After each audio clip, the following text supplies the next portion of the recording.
Shalom saudaraku, berjumpa lagi bersama dengan saya, Gembala Jemaat Gereja Isa Al-Masih Lawang, Like Generation, dalam program Sapa Jemaat di Rumah. Tetap semangat, tetap berpengharapan, dan harus selalu yakin menjadi pemenang-pemenang di dalam Tuhan kita, Yesus Kristus. Firman Tuhan kali ini terambil dari 2 Timotius 1 ayat yang ke-8. 2 Timotius 1 ayat yang ke-8 berkata, "Jadi janganlah malu bersaksi tentang Tuhan kita, dan janganlah malu karena aku, seorang hukuman karena Kristus, melainkan ikutlah menderita bagi Injilnya oleh kekuatan Allah." Saudaraku, Rasul Paulus adalah salah satu dari para rasul yang begitu antusias untuk memberitakan Injil, baik di antara orang-orang Yahudi maupun mereka yang di luar Yahudi. Akibat tindakannya tersebut, Paulus seringkali berhadapan dengan hukum orang Romawi. Rasul Paulus seringkali keluar masuk penjara dan berkali-kali menerima hukuman secara fisik. Atas hal itu, saudaraku, Rasul Paulus merasa tidak perlu malu karena ia bersaksi tentang Kristus. Demikian juga ia mengatakan kepada anak rohaninya Timotius agar ia tidak malu kepada dirinya karena dirinya adalah seorang narapidana karena Kristus. Kata tidak malu, saudaraku, mau menggambarkan bahwa memang penjara adalah sebuah tempat yang mengerikan. Penjara juga menjadi sebuah tempat untuk menyatakan identitas seseorang. Artinya, orang-orang yang terpenjara adalah orang-orang yang dianggap negatif oleh masyarakat, memiliki kedudukan yang rendah, dan sangat mungkin diasingkan oleh orang-orang sekitarnya. Maka dapat dikatakan bahwa orang-orang narapidana ini adalah orang-orang yang terpinggirkan di tengah-tengah sosial masyarakatnya. Tapi Paulus merasa tidak perlu malu atas status itu karena ia terpenjara bukan karena kejahatan, melainkan karena bersaksi dan memberitakan Injil Kerajaan Allah. Memang kisah hidup Paulus ini sepertinya ironis. Betapa tidak? Dia menyampaikan berita Injil yang isinya adalah pembebasan dan kelepasan orang-orang yang terpenjara karena dosa, dan oleh kuasa pengampunan Kristus dan darah Yesus, maka mereka yang terpenjara, mereka yang terbelenggu oleh dosa ini dapat dibebaskan dan dilepaskan. Namun si pembawa berita kelepasan itu justru harus masuk penjara karena memberitakannya.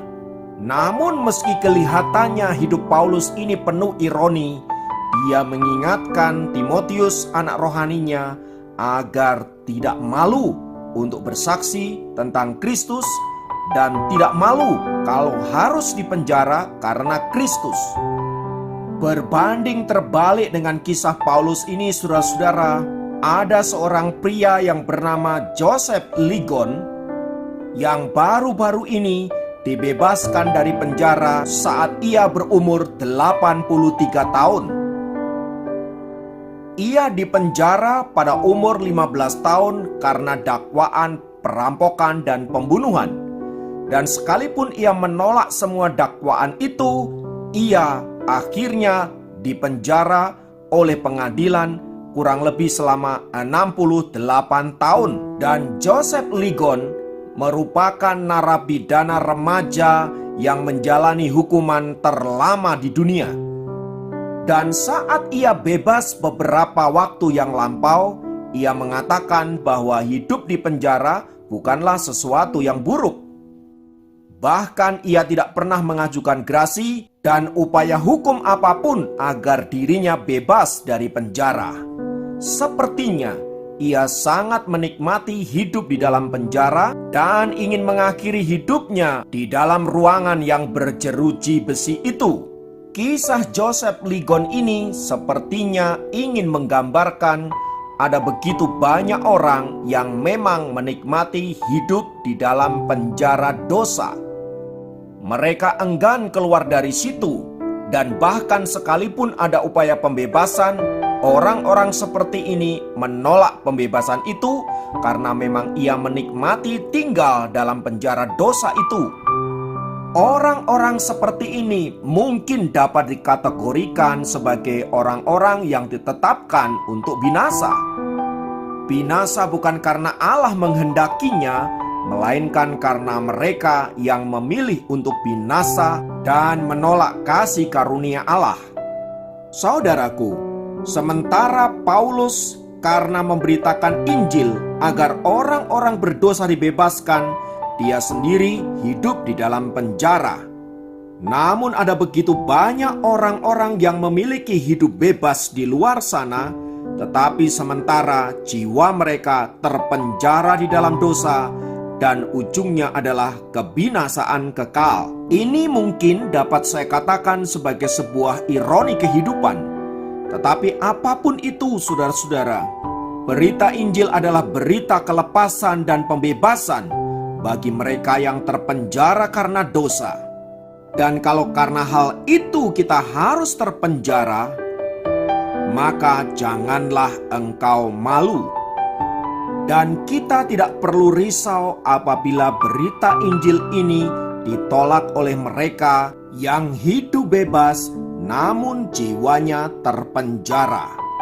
Sebab pada dasarnya mereka adalah orang-orang yang ditetapkan untuk binasa karena pilihan mereka sendiri. Karena itu, mari kita tetap menjadi saksi Tuhan dan tidak perlu malu memberitakan Injil Kerajaan Allah, karena Injil inilah yang akan membebaskan orang-orang dari dosa-dosa mereka. Kiranya Tuhan memberkati kita semua. Mari kita berdoa. Bapa, dalam nama Yesus, biarlah Injil Kerajaan-Mu ini diberitakan di antara bangsa-bangsa sampai Engkau datang kembali kedua kali untuk membawa kami masuk dalam kerajaan surga. Dan selama kami menumpang hidup di dunia ini adalah kesempatan bagi kami untuk bersaksi dan memberitakan akan nama-Mu. Berikan kami kekuatan, berikan kami roh yang berani, supaya kami dengan bijaksana memberitakan Injil Kerajaan Allah ini. Terpujilah nama-Mu kekal selamanya. Dalam nama Yesus kami berdoa. Haleluya. Amin. Demikian program Sapa Jemaat kali ini. Sampai jumpa dalam program Sapa Jemaat yang lain. Tuhan Yesus memberkati.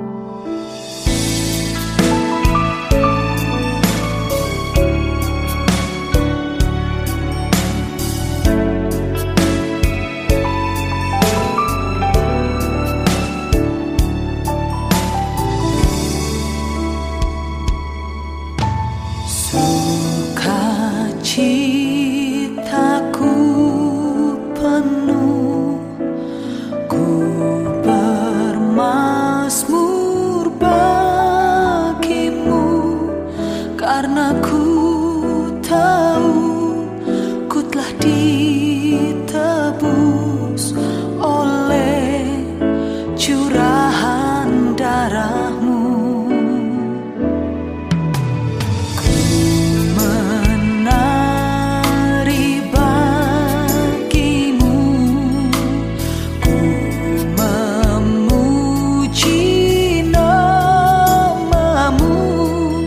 Karena ku tahu ku berkenan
kasih ya Tuhan.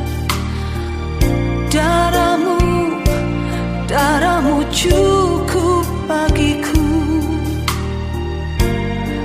membuatku berarti, berharga di matamu. Oh, darahmu Yesus ubahkan daku, ku dijadikan baru, ku dijadikan